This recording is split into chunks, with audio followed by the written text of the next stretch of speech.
Hi, you're listening to This Is Not Your Practice Life.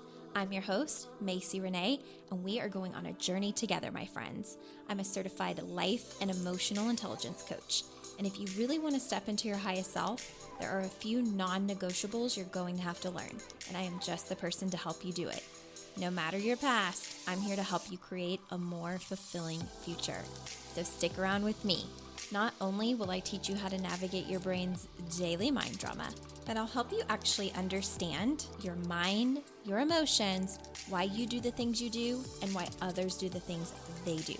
Most importantly, I'll help you build the self-awareness skills to create whatever results you want. It's never too late to change the trajectory of your life. After all, this is not your practice life. Hello. Welcome back to another episode of This Is Not Your Practice Life podcast. I am so excited to have you tuning in today. If you are a brand new listener, welcome to the podcast. So excited to have you. I hope you get everything you need here and more.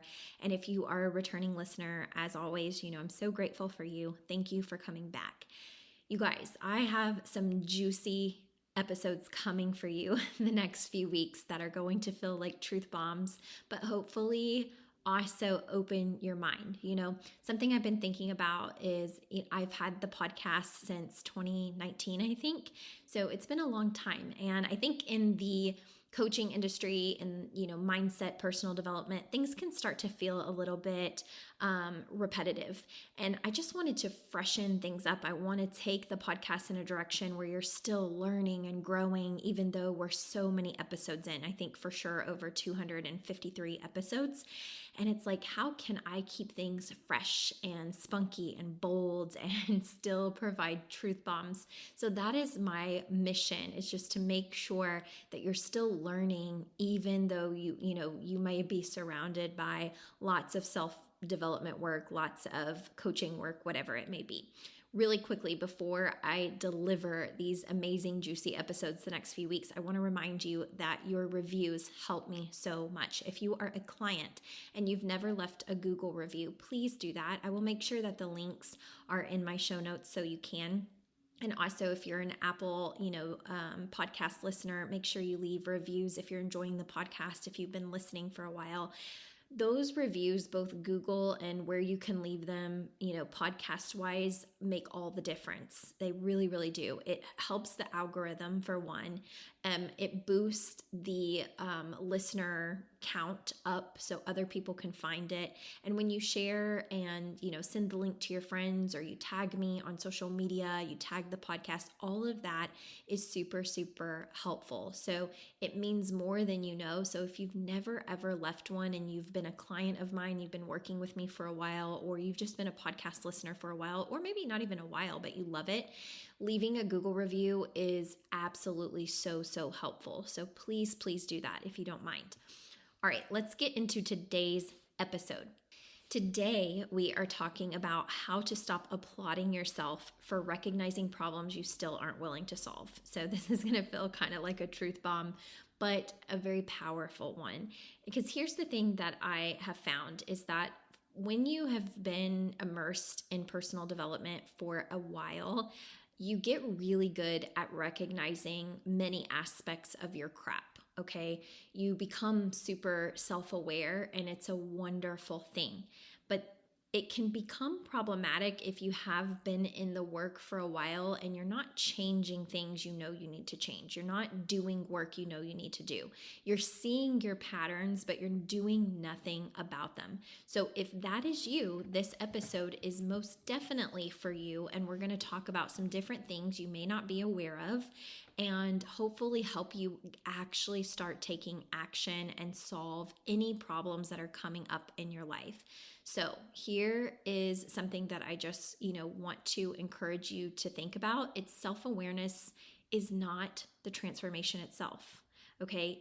Insight without action is really just emotional entertainment. That is the absolute truth. So, if this stings a little bit, that's a good thing, because it's going to really help you grow. So something that you have to understand is that dopamine is released every single time we have that aha epiphany moment. Okay. So recognizing your patterns releases that feel good chemical in the brain. It releases dopamine every single time you recognize a pattern. And because you recognize it, it can feel like progress. And in the greater scheme of things, every time you recognize something, it is progress. Okay. When you recognize it, I don't want to take away the fact that it is a form of progress. But the hard truth is that without action, after you see what you see, that becomes a brain trick. Okay. Because here's the thing, we love the high of realizing, oh my gosh, that is why I do that. Or, oh my gosh, that's why I do this thing. But realization is only the beginning. Realization is only the invitation to change. It's not actually the change itself. So you have to be aware that your brain can use the self-awareness work as that dopamine high, and then get into a pattern of, well, I know what I'm doing or why I do it, but I don't want to change it, or I don't know how to change it, or, I'm at least celebrating the fact that I'm self-aware. Like when you get into patterns like that, you're really doing more harm than good over time. So we want to celebrate the fact that you maybe recognize things or understand things about yourself that you didn't before.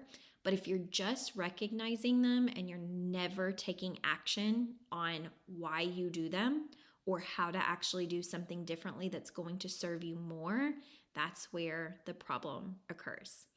Another thing that you want to be aware of is that there is this kind of trap of false progress. I know that sounds maybe harsh, but when we celebrate seeing the problem too much, our brain thinks that we've done enough already, and then we end up staying stuck. So really what this means is we just kind of stop when we're celebrating the progress that we're making and never really actually doing anything from that point forward. So it is a celebration, again, when you realize something that is problematic, or you realize something that you're doing, or you're realizing a pattern that you haven't been able to get out of. That's amazing. And oftentimes we'll be like, that's progress, that's real progress. But it becomes a trap if you're never actually moving forward and out of those patterns, out of just the realization and into the actual daily practices and actions that are going to change your entire trajectory. So be mindful of whenever you get this false progress kind of mindset where there's a lot of celebrating that, oh, I see the problem, so that's really great. But on the flip side of that, you stay stuck because your brain is celebrating so heavily that you see the problem. So it would be like ignoring the things that you see in maybe like a toxic relationship and being like, well, I see the problem, whether it's you, whether you are the problem or your partner is the problem. It's like you see it, but you do nothing about it. Okay. And so there can be just this staggering amount, like lack of growth that you actually have available to you when you're like, well, I see exactly what the problem is. I'm just not willing to feel the feelings to change the things, or I'm not willing to set boundaries, or I'm not willing to stop the people pleasing. Like that is something that you want to be aware of. Another thing that I see sometimes is self-awareness addiction. And I actually think that for a while I was in this box as well. Personal development culture is wonderful. It's so great to become self-aware because we cannot change unless we become aware of what's working, what's not working, and what we need to do differently. But it can also create this addiction to aha moments without requiring embodiment. So that's the big thing. I always ask my clients, like, what are you actually doing or changing to embody the person that you want to be? Not just intellectualizing what you need to do or what you want to do, but actually embodying what you need to do. And that's the hardest part. That is the integration work. So, sometimes what I've seen clients get stuck in is this self-awareness of feeling really good that they're constantly having these aha moments, but then struggling to actually embody the practices, and therefore things don't really change that quickly in their life. Like, the thing about it is transformation doesn't always have to take a long time. So this idea that you have to unpack a ton and understand yourself and be super self-aware before you can get a great transformation is actually false. You can change things in your life really quickly, and the way that you do it really quickly is by embodying that version of yourself faster and faster, which means leaning into discomfort, leaning into emotions you don't want to feel. The faster you can do that and just rip the Band-Aid off of what feels uncomfortable, the faster your transformation can happen. So some people dance around that, right? They never really pull off the Band-Aid. They kind of lift it off a little bit, and then it's like, oh, that's painful. It's going to hurt if I rip it off. And the people who have fast transformation, they just rip it off. They rip it off, and it's horrible, but it's also great because then it actually heals. It actually works quicker to get the transformation you're looking for. That's a silly example, but it's kind of what happens.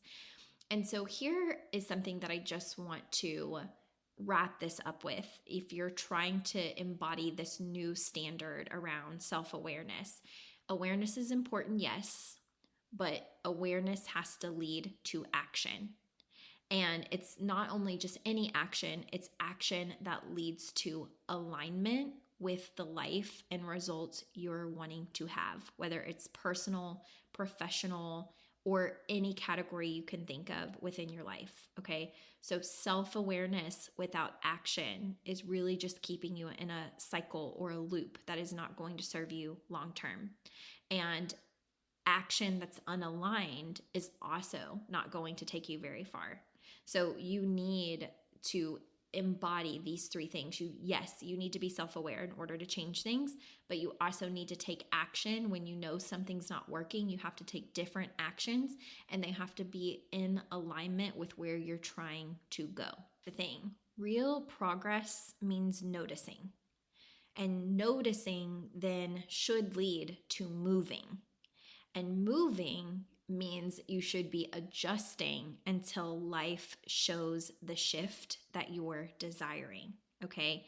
So awareness is the spark, action is the fire, and that is where you want to really be heading whenever it comes to doing all of this work, because it's almost like, what's the point of being so self-aware if you're not going to do anything about it?